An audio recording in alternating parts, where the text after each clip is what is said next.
Assalamualaikum warahmatullahi wabarakatuh. Kabajamtoota fi jaallatamtoota hordoftoota Abduu Sammaan jira jirtu baga jiraattan isin jecha warreen amantaa biraa hordoftan ashama harka fuunee baga jiraattanii baga saa kanaan isin ga'e. Egaan kabajamtoota fi jaallatamtoota keenya har'a oduu gaddaa miti oduu ajaa'ibaati oduu odeeffannoo kan namticha Equatorial Guinea keessatti dubartoota nama 400 maal godhe hin beekon. Video nama 400 namticha waraabe jechuudha.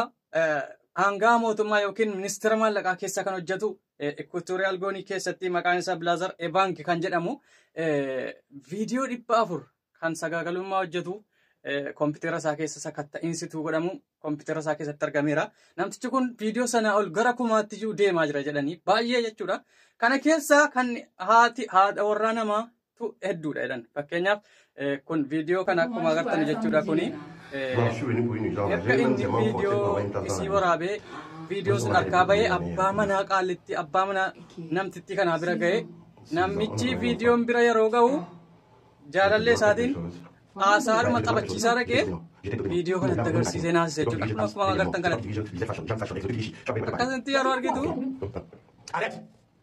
boo malee formaata maal qabdu jira video sitti agarsiifamaa waan ta'eef akkasitti bultii namaallee baay'ee diigee jaalallee fi jaalallee hedduu addaan baase jechuudha.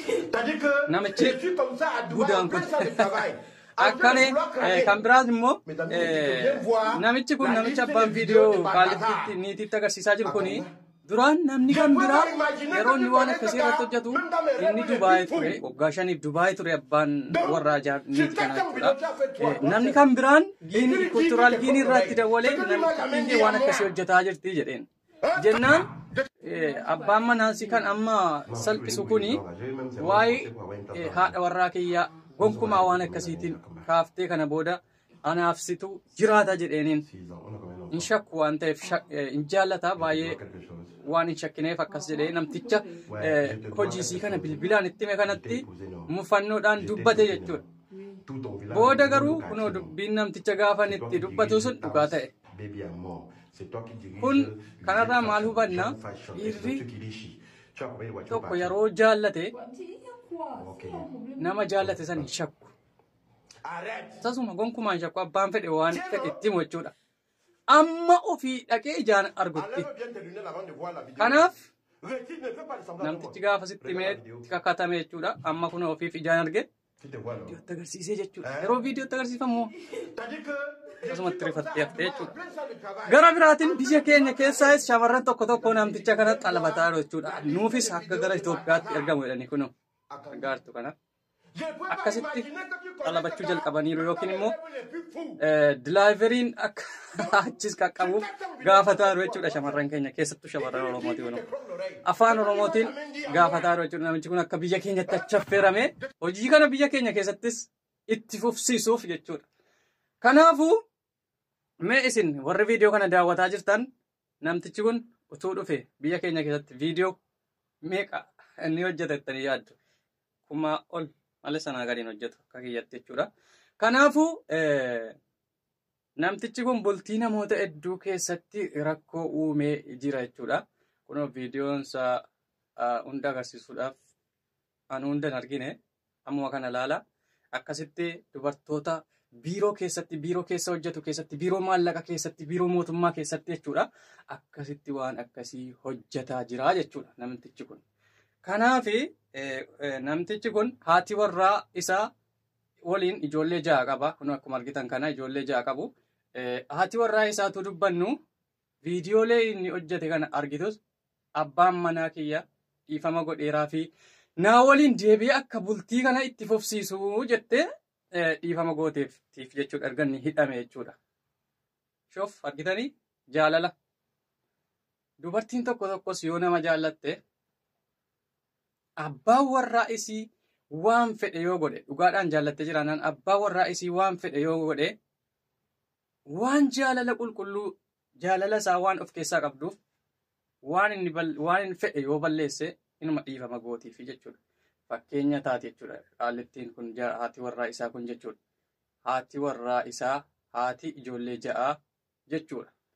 Innis garuu ni jaallata kan inni haadha warraa kiyya jedhee yeroo hedduu dubbatu isii kana malee warra kaan dhoksaadhaani viidiyoo 400 irraa waraabeeraa jedhan. Kana hin amantu.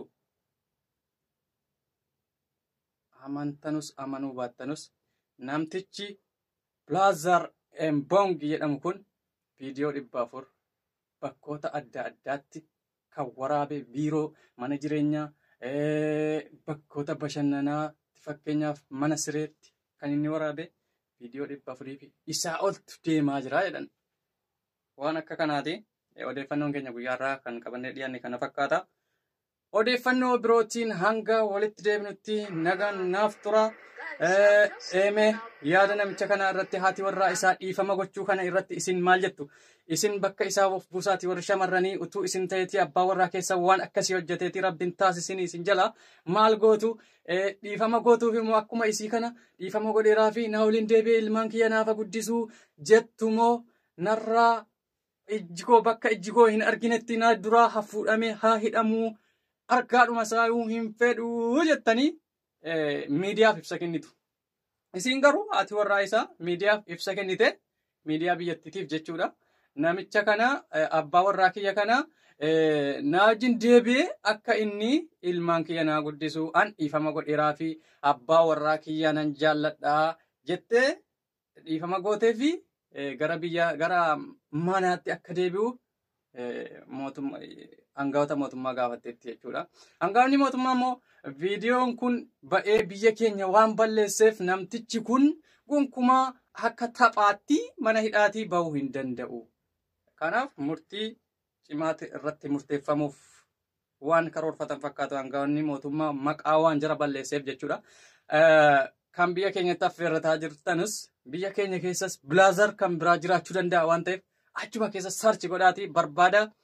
Viidiyoo waraabamuu dhabe malee kan ziigaa akka xalabattu kun bahe 500 waliin natti fakkaata. Viidiyoo kana subscribe, like, share, commentii ajaa'ibaa gochuudhaan nu onnachiiftanii akka nutti fufnu gochuu dandeessu jechuudha.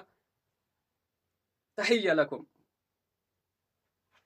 Viidiyoon waraabe kana sagaleen mukayyafaa akkasin hin jeeqneef mukayyafa cufee waraabnaan gubaan dhukkeen irraa kaasee akkasitti dafqaan hojjetame jechuudha. Viidiyoon kun laazima subscribe, like waan barbaachisu hundayyuu gochuu qabdu. Salaamu alaikum.